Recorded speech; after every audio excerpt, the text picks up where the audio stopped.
This is the Lone Crater YouTube. We hope this video helps. You should confirm your iPhone 15 is on the latest iOS and that you have a MagSafe or Qi-certified puck.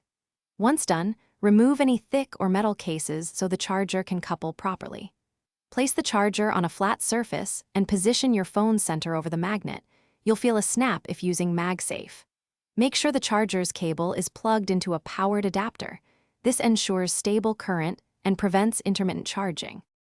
Now you'll verify charging behavior and optimize speed.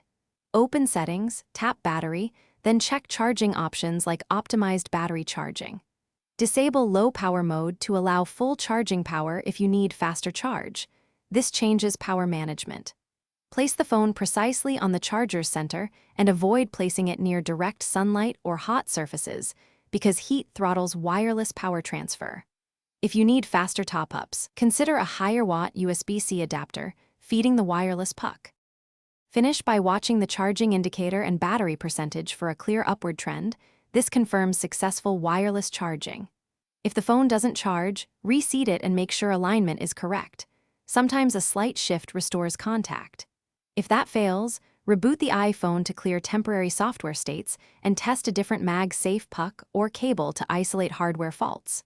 One key troubleshooting tip: if charging stops when hot, let the phone cool. Thermal protection will resume charging once safe. Thanks for watching. Consider subscribing if we helped you.